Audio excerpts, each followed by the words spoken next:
Three, two, one. Hi guys, it's lovely to be here today. We've got Abhishek from Teka Coffee. It's an honor to have you here today joining us. Um, so let's start off with some questions. So what inspired you to create Teka Coffee? We started Teka Coffee 5 years back, Mhm. in 2000, end of 2017, 18. Mhm. So both me and my partner Bhupinder, I'm so sorry he couldn't join us today. He is feeling a bit under the weather. So back in the day, we saw a huge gap in market wherein nobody was doing a freshly brewed coffee for affordable, for masses basically. If you want to have a freshly brewed coffee, you have to shell out 200, 350 rupees, right? 200 Mhm. rupees, which was burning a hole in our pocket. And whatever was available and affordable was not actually coffee. They were just serving premixes. So we saw a huge gap in market where we wanted to take freshly brewed coffee, affordable, available to the masses, and that's how we started this brand. And then there was another trend that we saw that in India, everybody was doing just the Italian version of the coffee, so the cappuccinos and the lattes and the macchiatos, and 90% of the population do not understand what that actually means.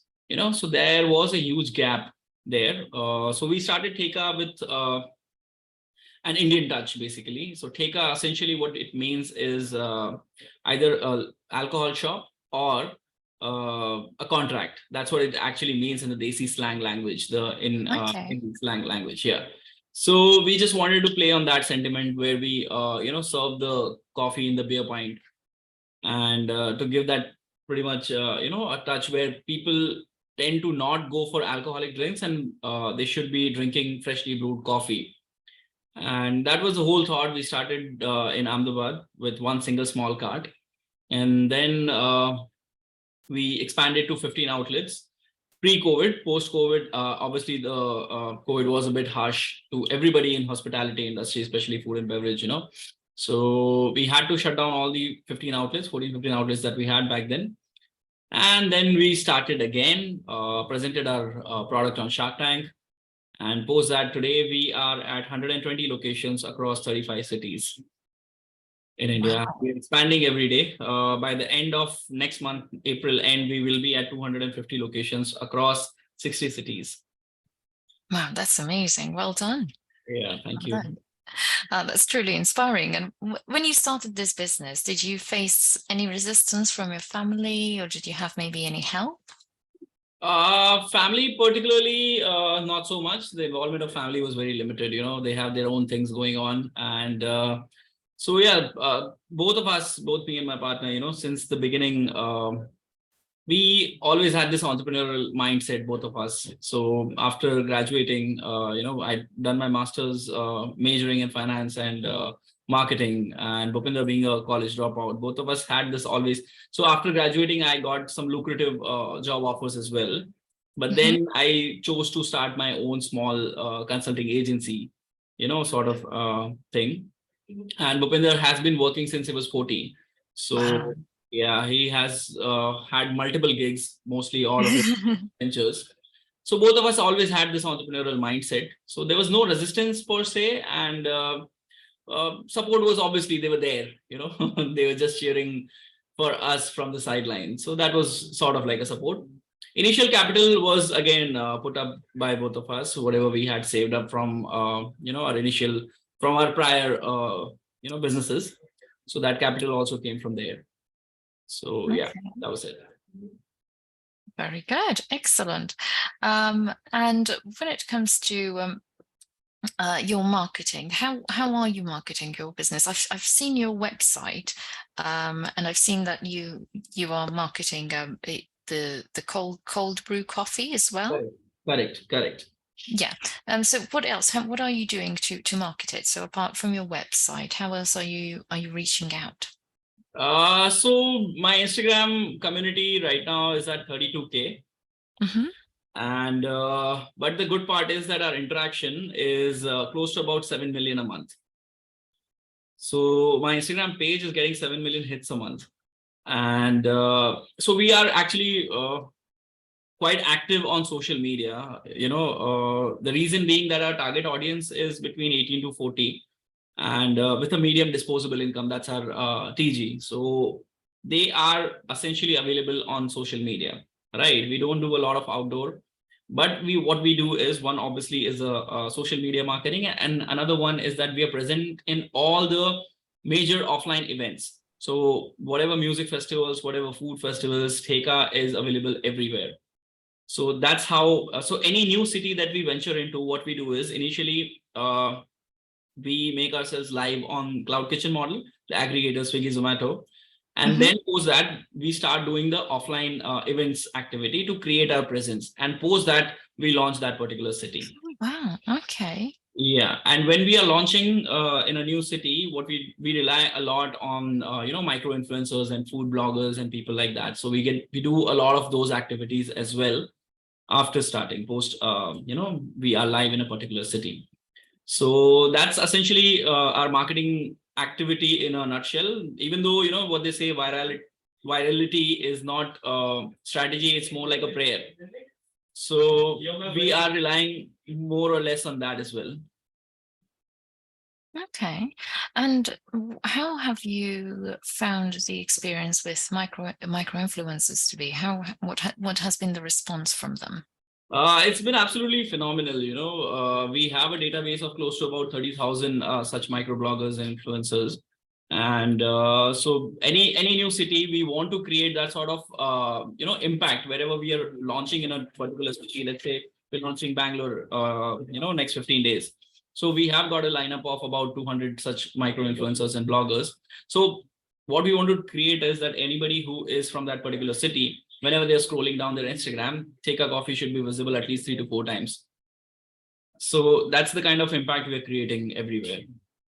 So it's been helpful. It has been a good strategy so far. Okay. Very good, excellent. And when it comes to your experience on Shark Tank, I'd like to know, how was your experience pitching your startup in Shark Tank India? I know you. I don't believe you were there, but No, I was backstage. I don't backstage. Yeah, I was going to ask. the camera. I have that particular thing where put a camera in front of me and I go now. Can't remember lines. I can do an impromptu interview like this, but I can't remember lines. So that's the thing. So any which ways, Shark Tank was actually life changing for us. Like I mentioned, post COVID, we were struggling to create a presence for ourselves again. Coming back from those days, but Shark Tank happened to be in our lives. It came at the right moment when we were just about coming back, and we were prepared to go big. Shark Tank gave us a lot of that exposure, that marketing, which was required to propel the brand to the next level. And COVID gave us that, those loopholes that was there in the business prior to COVID. COVID actually helped us rectify those mistakes. It gave us an eye-opening, activity, and we rectified all the mistakes that we had done, tweaking the business model, fine-tuning the financials. We did all of that, and we were ready for us to, go to the next level, which ultimately Shark Tank gave us. It has a phenomenal reach, and yeah, I mean, it's been about a year and a half almost, and we're still getting close to about 200, 300 inquiries every day. Okay. Yeah, that's the kind of exposure it gave us. That's amazing. So it really it really pushed you there. Just being on Shark Tank itself was really kind of the big push maybe you needed. Is that absolutely correct? And especially with all the judges actually liking our product, even though we did not raise from there. They were raving about the product. They actually loved the product, which essentially we believe is our strength. The product at the end of the day, what we've created is absolutely delicious. We're selling close to about 4 lakh bottles a month across the country. So that is because, I mean, marketing and everything is there, but at the end of the day, if the product is not great, you will not generate these kind of interest. So yeah, that's what we have created, a fantastic product. Shark Tank was that propulsion which we desperately needed, but end of the day, the product is the hero. Okay. Yeah. And I mean, talking about Shark Tank, you said yourself you didn't get funding in the show, but people know your name. And how does this all make you feel? the fact that you didn't get the funding, but at the same time people know your name. Do you have maybe any bitterness towards, like not getting None picked? whatsoever. None whatsoever. I mean, at the end of the day, fair, being fair to the judges, they had their own reasons for not putting money with us. They have their fair reasons, and we have rectified most of those things as well. But no bitterness towards that. I mean, we have a lot of positives to take from that, from Shark Tank episode. I mean, it gave us the platform that was so badly needed for Teka. And I mean, again, like I said, we have raised post that. There are some good people who are associated, Reliance Retail, being one of them. So these kind of exposure, that these kind of connects have been unlocked post Shark Tank. So it's been kind to us, the particular episode. So no bitterness towards that, none at all. Excellent, very good. And my next question is, how did you find your first customer for your startup? It was actually pretty easy, when we started. Both Teka in general is a loud brand, we are very colorful, we are out there, that's how we portray ourselves. I don't know if you've seen how we serve our coffee. It's in a beer bucket with a lot of dry ice, smoke coming out of it. I mean, we make it very aesthetically pleasing, very Instagram worthy. So it was not that difficult for us. Day one, actually, we just called 100 of our friends, and yeah, that they were our first customers. 100 friends, they were our first customers. Lab rats, basically. Yeah, absolutely. So then the word of mouth got to other people, and at the end of the day, as I mentioned, the product is a hero. So we didn't find it very difficult to find customers. Excellent. That's lovely, and it's lovely that you have such good friends as well that are willing to go to do this for you, and to be there in this journey, to play some role in this journey. I think that's lovely. Absolutely. Everything And super kind to us, wherever we go, wherever we're opening. So we make sure that either me or my partner, one of us, is present at the opening of a new store location. oh, So wow. wherever we are opening up, people are very kind to us. They have good things to say. They give us honest review about the product, what they think about the brand, the business model, and people have been super supportive so far. That is amazing. That's lovely. That's the word exactly. Having this supportive community feeling, which is fantastic. And what about the vision of your startup in the next 5 years? So where will we see this going? Where will we see Teka Coffee going in the next 5 years? So the initial idea was obviously, to bridge that particular gap. We are still trying to do that. We want to eliminate the premix coffee entirely, from the system, and we want to make freshly brewed, the good cup of coffee available and accessible to everyone. That's the whole, end game. We are not thinking a lot about the revenues and all of that. Obviously, we have certain targets we've set for ourselves as well. But at the end of the day, what I actually want to do is just serve a good bottle of Teka coffee. That's the whole idea, And if we talk about 5-year vision, obviously we want to expand ourselves. We want to be available across globe. We want to go international. We have a few prospects that are being worked out for Middle East and North Africa. And so that's about it. So 5-year vision. I mean, I think we are on course of becoming probably a next Nestle or Nescafe, something of that sort. Wow, that's amazing. That's very good. And in terms of new coffee brands, do you have any coffee brands just coming out into the market now? Not a brand, sorry, a type of coffee, I mean. So we have 10 products on the menu right now. We wanted to keep it very small because coffee as a product is, something which people tend to repeat. People stick to one order. I don't know if you drink coffee, but yeah, loads. What's your usual order? So we usually buy ground coffee. We sometimes get beans as well, and we grind them at home. So we get different types, like Colombian, the Arabica type, and sometimes we got a different mixture once. I can't remember the name, but it was Usually you take it black with very a little bit strong. of. Yes, yes, it was very strong. It was like a blonde roast, a really strong blonde roast. So yeah, we experiment with different kinds of coffee. So I'll But be usually you take it I'll be black with looking a at little bit of yours. milk on the side and sugar on the side. Probably that's how you take it, right? Mhm, So we yes, tend to keep, ordering the same thing again and again because coffee obviously has a certain caffeine and addiction onto it. So absolutely. that's why we wanted to keep the menu really small, uh, cater to the niche. Small is big. That's what they say, when it Mhm. comes to choices. So that's what we have done so far. And we have, 60 products ready with the R&D and everything done. Slowly and gradually, we will be adding it to the menu. Fantastic, brilliant. And what is your one piece of advice for any aspiring entrepreneur? Uh, Patience, actually, that's what has worked best for me. Mhm. Sometimes you feel that, things are not going your way.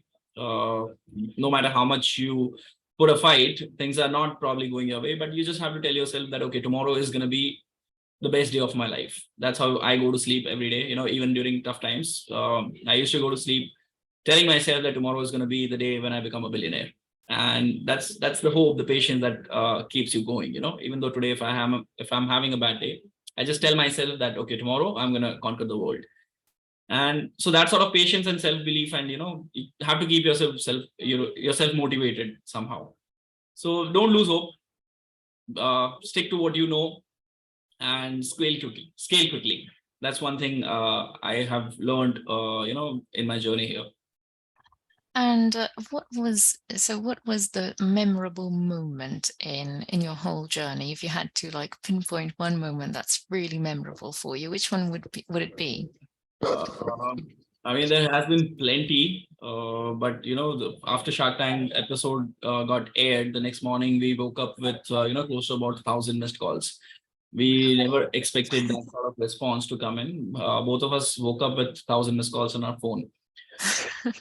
So back then we didn't have an office. We were just selling out of coffee cards. So we just this very same day we asked a friend if we can use his facility. He has a bigger office, so he gave us a reception area where small table and three chairs. Both of us started picking calls and responding to everyone and create the bigger business model.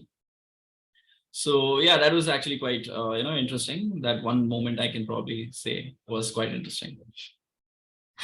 Excellent. And we'll move on to some questions now from the audience here. So we have Swanali who asked us a few questions. So let's start with our first question. So what do you think is your biggest strength and weakness till date? Strength, I would say the product again. What we have created is absolutely delicious. Even today, after 6 years, when I have Teka Coffee for the first time in a day, I still feel that, okay, we have created something really good. Something that has a potential to reach the sky. So I think the biggest strength would be the product. uh, Weakness, I mean, I don't see anything per se, but at this point of time, actually, the bandwidth. I mean, the weakness would be that there's only 24 hours a day, and somehow we have to accommodate everything in between.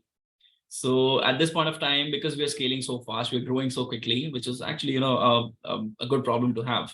So bandwidth, I think, would be a weakness at this point of time. But other than that, there are no obvious weaknesses. Obviously, but obviously, every startup, every product, every business has their own set of challenges. Mhm. I wouldn't call them weakness particularly, but yeah, those things we are tackling as they come. Excellent. We also have another question from Swanali, which is, what is the current growth like? So it's been phenomenal, since last year, as I mentioned, prior to going on Shark Tank, we were operating out of only two carts. And now, as I mentioned, we are at 120. So exactly in 12 months, we have grown, I don't know, 60%, 600%. And in terms of numbers, at that point of time, we were doing a business of about 3 lakh rupees a month out of the 2 cards. And now we will be closing this year at about 20 crores. I mean, today. So that's actually quite a steep growth. And next month, like I mentioned, by April end, we will be at 250 locations. So yeah, that's the kind of growth that we are achieving. And year end, this financial year end, we will be clocking in 100 crores in revenue. In terms of, I mean, dollars, I don't know how much that is. I think $15 million. Wow. Yeah, That's amazing. That is amazing. And Nish Rashbati as well gave us a question here. He said, how will you maintain the shelf life of your product when you will scale it for a broader area? Right. So this was one, bigger challenge that we faced on from the Shark Tank judges, the shelf life of the product, since it's an absolute fresh product. We do not mix any preservatives, any chemicals to lengthen the shelf life.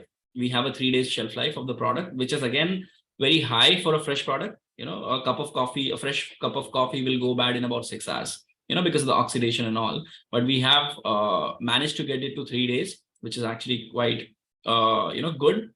So how we're tackling the shelf life problem is that we have micro brewing units in each city. So it doesn't require a larger space, probably 300 to 400 square feet. And it doesn't cost a lot to set it up, probably nothing bigger than 3 lakh rupees. So yeah, that's how. So a small brewing unit in each city, which has a capacity of serving up to 10,000 bottles a day, which is, again, the business model is very capex light, opex light, asset light. That's how we have created the entire business model. And we have Mrs. Chitraleka here, who also asked, how should someone with no idea on how to start a business start with an idea? Few tips, please, for someone who's naive. I mean, if you don't have any idea how to start anything, I mean, first of all, look for what makes you happy, what gives you joy. It's simple as that. Every morning there has to be one reason to wake up, right? So what is that reason? Find that. And then why do you want to do this? Why? I mean, not everybody has to become an entrepreneur. Not everyone has to have a journey of this sort. You just have to find your why you're doing this. So find the reason why you wake up every morning happy, what makes you happy every morning, and then find why you want to do this. I think those two things will give you a particular fair idea of what to do and how to start it. Very good. Excellent.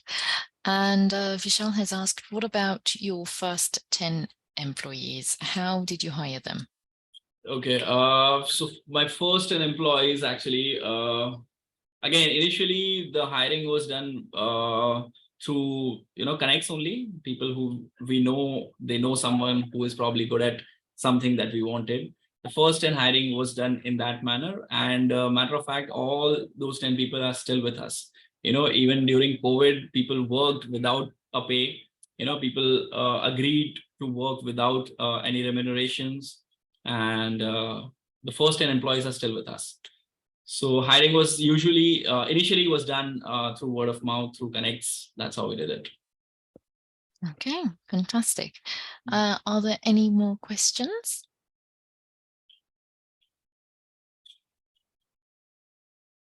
Okay, so if there are no more questions, I think we'll be coming to a close. So thank you very much for, oh, yes, we do. Shaifali has said, what is the turning point in your life to become an entrepreneur?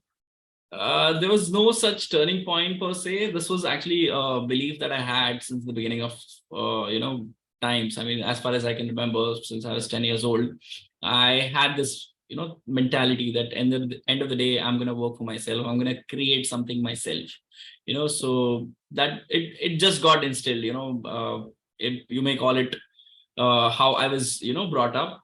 My grandfather actually, he inspired me a lot for reading, to have that curiosity in your mind, since the beginning of, since I have started understanding things. So I've always been a curious cat, started reading a lot, understanding a lot of things. And since then I have understood that, okay, I am going to work for myself at the end of the day. I don't think I can probably, work a 9 to 5. Nothing wrong with that. but that's how, there's no turning point as such, but the whole mold was, the whole journey was towards this only. Okay.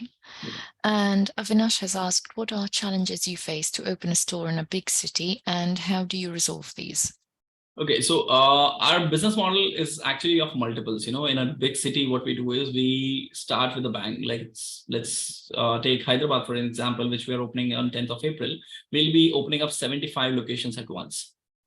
So we create that sort of, because in big cities, people have plethora of options. They have multiple options to explore, to go out and eat out and drink out. They have those sort of options. But what we do is we create that sort of visibility and accessibility to everyone when you're opening up 75 stores at once. And again, our stores are small. We have kiosk and cart model, so we have that ease of opening up multiple locations at once. So that's what we're doing. We open up multiple locations, and especially with on high streets, iconic locations, wherever. So in any city, if there's a tourist coming in, they have to go to this one particular location, right, which is an iconic place. So we make sure that we have a presence over there as well. So that's how we're doing it right now. Brilliant. Excellent. Any more questions, guys? Is it necessary to look financial conditions to start a startup? This is from Shri. I mean, financial conditions of what exactly? I mean, of your own, of the health of your startup. I mean, it depends, to be quite honest. I mean, it's always better to have some sort of backup. It's always better to have some sort of capital lying around. It helps. I mean, I'm not going to say that it doesn't. If you have that, if your business model, if the product market fit is right, so it will get easier. But obviously, the financial health of yourself, your partner, and your startup has to be taken in account. I mean, that's very important, obviously. Okay, good. Anyone else?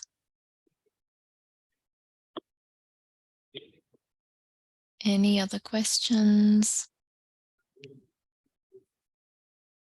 Okay. I think we're done. I think that's it. I think we've exhausted everything. Well, thank you very much, Abhishek. It's been lovely to meet you. It's been an honor. Thank you. Thank you for being with us and answering our questions, and thank you to our audience here. And I'd like to wish you all a good, happy weekend and a good evening as well. Thank you, guys. Thank you for having me, Christine. It was lovely talking to you guys. Cheers. A pleasure. Thank you. Yeah, bye-bye. Bye.